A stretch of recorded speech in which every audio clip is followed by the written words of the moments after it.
Je m'appelle Afso. J'étais dans l'escouade d'Anthony quand il s'est fait capturer par le chambellan. Je dois absolument vous raconter ce qui s'est passé, bien que je ne sache pas vraiment comment m'y prendre.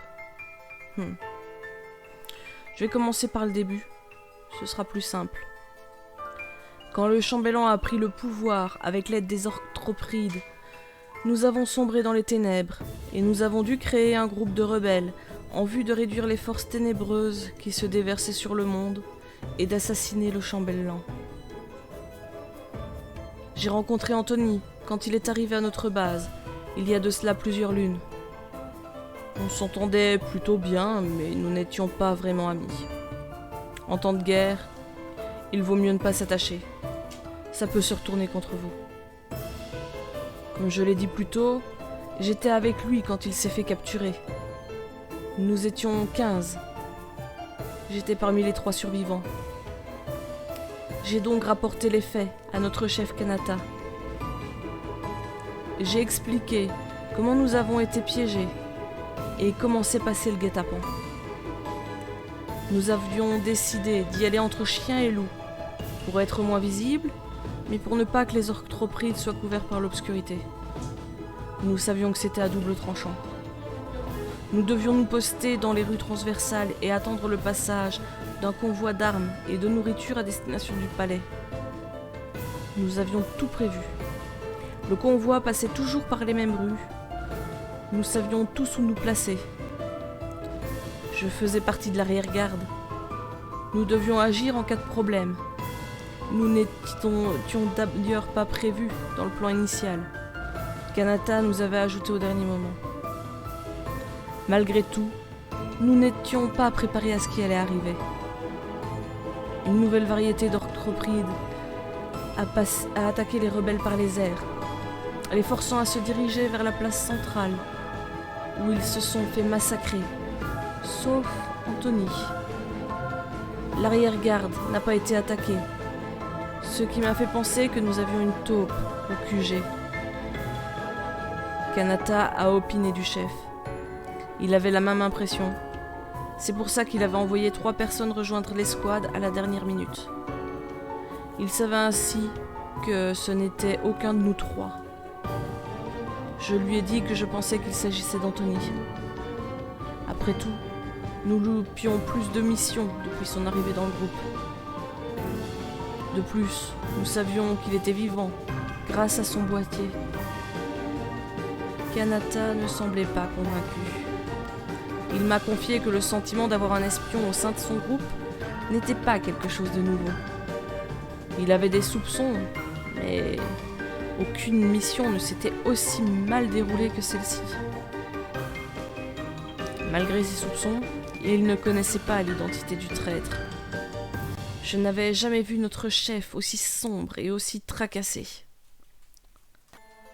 Le lendemain, Kanata m'a convoqué pour me dire de monter un groupe avec les meilleurs combattants pour aller récupérer Anthony au palais. Je ne comprenais pas cette décision. J'ai donc demandé des explications. J'ai eu droit à plus d'arguments que je n'en attendais. Notre nombre avait été fortement réduit. Anthony aurait peut-être des informations cruciales sur le palais ou sur le chambellan.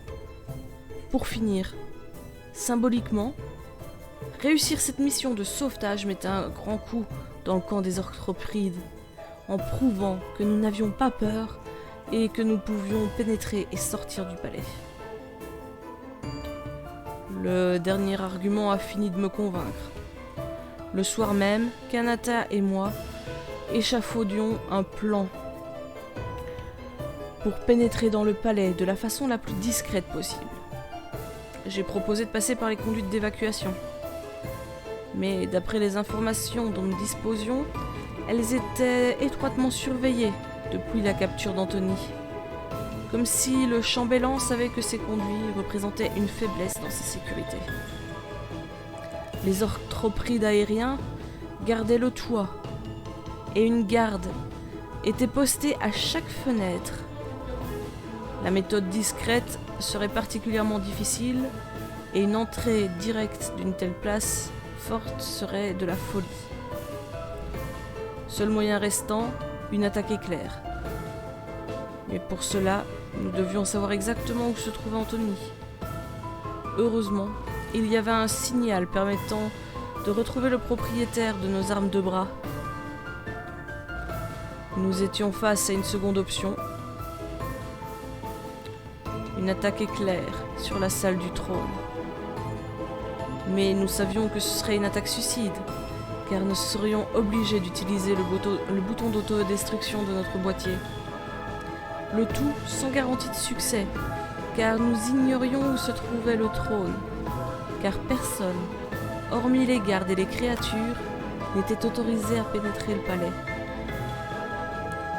Après toute une nuit à plancher sur le projet, nous avons opté pour la solution de l'attaque rapide directement sur le signal du brassard. J'ai passé la journée suivante à me reposer et à préparer l'armement. Plusieurs rebelles sont venus me trouver pour savoir si quelque chose se préparait. Je ne leur ai rien dit, puisque nous savions qu'il y avait une taupe. C'est enfin le jour de l'assaut. Nous avons décidé d'attaquer de nuit, malgré le risque évident de tomber sur des ennemis dissimulés dans l'ombre. Afin de diminuer ce risque, notre scientifique nous a fabriqué un détecteur à octropride. Ce dernier semble parfaitement fonctionner. Nous l'avons testé lors d'une mission banale de réapprovisionnement. J'ai choisi 4 personnes de confiance pour m'accompagner. Nous étions prêts pour l'assaut.